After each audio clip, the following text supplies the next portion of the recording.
The testimony that is taking place at the State Capture Commission of Inquiry. Yesterday we saw the testimony of the chair of the review panel, Dr. Sydney Mufamadi, who took the State Capture Commission into what his findings were as far as their review of the work of the State Security Agency over the last number of years. Well, today it's expected that the Acting Director General of the SSA, that's Mr. Jafta, he is going to be the one that takes the stand. Let's talk to our reporter now, senior reporter, Tumaole Mohlaoli. You listened to that conversation I had with the lawyer representing the people who have been implicated at the State Capture Commission of Inquiry. He represents, among others, the former SSA Director General Arthur Fraser and indeed the former SSA Minister,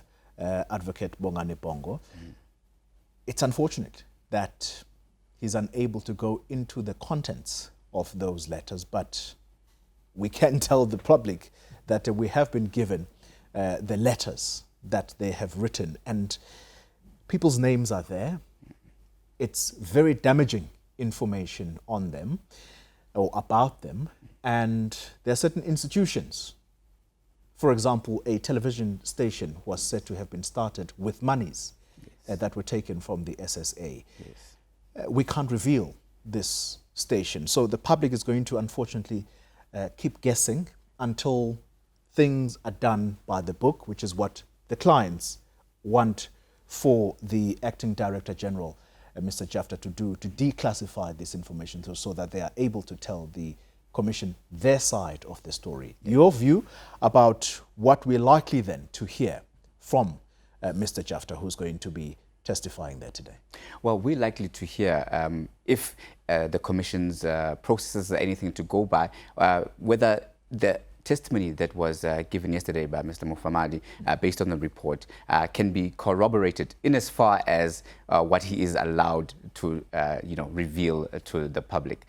We will hear when the issues of the slush funds and how, members of the SSA effectively operated under a mandate that they weren't supposed to operate under, and how monies were allegedly delivered, millions of rand over a couple of years directly in cash payments, allegedly, to the former head of state, former President Jacob Zuma. These were some of the things that came out that Mr. Mufamadi had uncovered with the high-level panel and in terms of testimonies that were given to them. So we will be interested to find out if indeed the witness that's going to testify today will be corroborating those particular instances, because what the Commission does is that when it receives any testimony, it goes right to the people who would be at the center or at the heart of the activities which would be classed as state capture, which would be classed as circumventing legislation to try and go beyond what the law allows for instances of payments to be made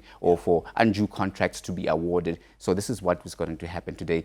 Again, Goli, it depends how much he is willing or how much he is able under the law to basically testify. Michael Moriatia, the lawyer representing some of the people who are implicated at state capture, he says he represents a number of people, and as I say, we have this information and we've seen the number of people that he represents. Interestingly, the former minister, the other Minister of State Security, who was implicated yesterday, very publicly so, by Mr. Mufamadi, is none other than Mr. What's his name? The one who allegedly took monies to the former President, Jacob Zuma. David Mahlobo. Minister Mahlobo. Yes. Minister Mahlobo. I don't see his name there. Have we heard anything from him? Because his name was bandied about very publicly so. His name was bandied about very publicly so in the evidence there, but unfortunately at this stage we have not heard anything from Minister Mahlobo. But what we do know is that in terms of how the Commission of Inquiry operates, if people are implicated, they are given an opportunity to depose affidavits, to give their side of the story. This, of course, within the scope of the Commission's aim to try and deliver a full report, because they try to make sure that the investigations, in as far as possible, are completed. So he will be given an opportunity to either depose an affidavit, or we might even have a situation where he's called to give his side of the testimony. And before the might commission. the public remember as well that Mr. Mohlaoli is a serving deputy minister in this administration. So this has implications for President Cyril Ramaphosa as well, that he would have a cabinet member who's accused of such outrageous things. But very briefly, give us the amount of monies that Mr. Mohlaoli, between the periods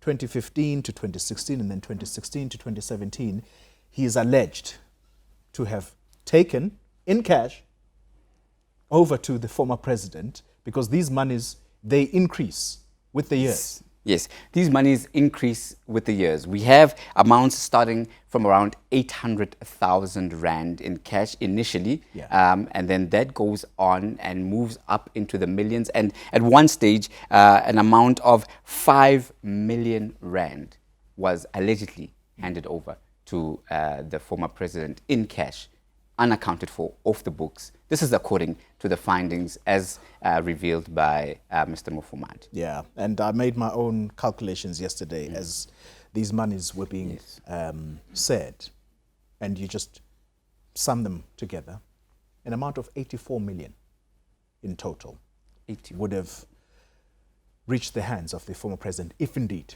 this information is true and can be corroborated and verified.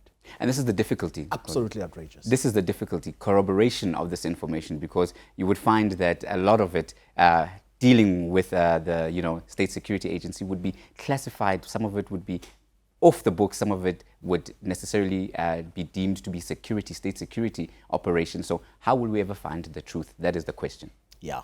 Well, I can only tell you that we are going to have to look very keenly at what is going to come out of the State Capture Commission of Inquiry.